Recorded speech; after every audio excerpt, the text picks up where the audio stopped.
All right, so we're back and ready to dive in. This time, we're tackling the Steelers. And more specifically, the future of their head coach, Mike Tomlin. Oh, this is going to be It good. is.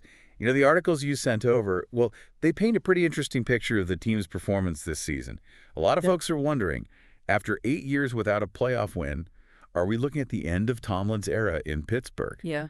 Especially with some of the questionable calls he made on the field this year. Yeah, and to top it all off, one of the players basically dropped a truth bomb about the offense. So we've got a lot to unpack here. For sure. So, is Tomlin's time in Pittsburgh coming to an end? Is this the start of a new chapter for the Steelers? Yeah. Let's get into it. Yeah, let's jump in. It really is fascinating, right? Like, on one hand, you can't deny Tomlin's track record. I mean, 18 seasons without a single losing record. That's That's incredible. mind-blowing. I mean, that's insane consistency in a league where anything can happen. Right. But then, on the other hand, there's this feeling, and it's pretty undeniable, that the Steelers are kind of, like, stuck. In a rut. Totally. Like, good enough to make it to the playoffs, but not good enough to actually contend for the Super Bowl. Yeah. Yeah, that's a good way to put it. That's actually what makes this past season so interesting to break down. Like, they start out strong, 10-3, and everyone's thinking, okay, this is it. This could be the year. Totally. Everyone was hyped. And then, Crash and burn. exactly, 5 straight losses to end the season, swept by the Ravens, barely putting up 17 points a game in those final weeks. Didn't even hold a lead after December 8th. It's like they completely fell apart. Right. And, that kind of collapse, it really makes you take a closer look at those coaching decisions. Yeah. You start to wonder, Absolutely. And that's where the heat on Tomlin really comes in. A lot of the criticism he's facing is centered around those late season losses, and Yeah. especially that wild card game against the Ravens. A lot of pundits are saying his timeout usage was questionable, to say the least. Hmm. And then there's that whole question of whether he's lost control of the locker room. well, yeah, I mean, there was that Antonio Brown incident a few years back in 2016. Remember that whole Facebook Live thing? Oh, yeah, that was wild. Some people were saying it was an early sign of trouble brewing. Interesting. Like, it is just a coincidence that stuff like that keeps happening under Tomlin. Right, right. And to make matters worse, they've lost 6 straight playoff games. Oof. Not a good look. One article even compared him to Marvin Lewis's time with the Bengals. Ouch. Yeah, not exactly a comparison you want to hear if you're a coach like Tomlin. Not at all. It's a pretty harsh comparison, but I can see where they're coming from. Both coaches had success, made it to the playoffs consistently, but never actually reached the Super Bowl. Yeah, never quite got over that hump. And both had fans and analysts wondering if it was time for a change. Like, is a fresh start the only way to shake things up? Exactly. One writer even went so far as to say that Tomlin needs to break up with the Steelers to save his legacy. Brutal. Whoa, okay, now that's just savage. But you know what? Let's take a closer look at that wild card game. That seems to be where a lot of the criticism is focused. Because honestly, it's hard to imagine a worse way to start a playoff game than letting the Ravens just march right down the field, 95 yards for a touchdown Yeah. on their very first drive, and then to punt on 4th and inches while already down 7-0. I know. What was he thinking? A lot of people were scratching their heads on that one. Totally. Talk about killing your team's momentum right out of the gate. For real. And you know what makes it even worse? What? The Ravens, they just turned around and did it again. Drove right down the field, 13 plays, all running plays, another touchdown. Boom, 14-0. It was like they knew exactly what was coming. They totally did. You could just feel the air go out of the Steelers right then and there. Like it was game over already. Right. I mean, what kind of message does that send to your team when you make those kinds of calls? It just felt like giving up. But, okay, I do want to play devil's advocate for a second. Some people are saying that considering the roster he had, Tomlin actually overachieved this season. The offense especially, they were saying, wasn't exactly stacked with talent. Yeah, that's a fair point. And, you also can't ignore the fact that he consistently keeps the Steelers above .500. 18 seasons, not a single losing record. Right. I mean, that's got to count for something, right? Yeah, you can't just dismiss that. He clearly knows how to win games. I mean, he's got the Steelers consistently making it to the playoffs. It's something. You could argue that he's actually become a victim of his own success, right? How those? He set the bar so high with that consistent winning record that now anything short of a deep playoff run is seen as a failure.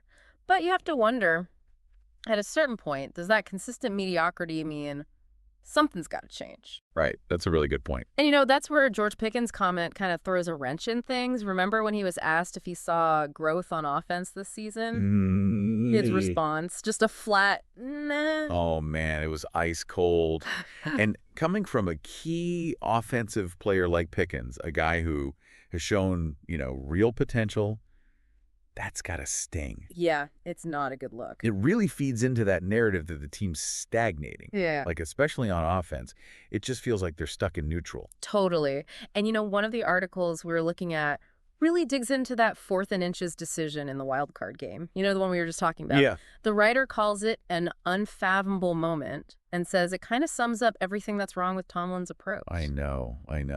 I was watching that game live, and I'm pretty sure I actually yelled at the TV when he made that call. Yeah. It was so early in the game, but it felt like he was waving the white flag already. Right. It was like, come on, coach, show some fire. Seriously. And the Ravens, you could tell they felt it, too. They completely capitalized on it, marched right down the field. That 13-play touchdown drive, all running plays.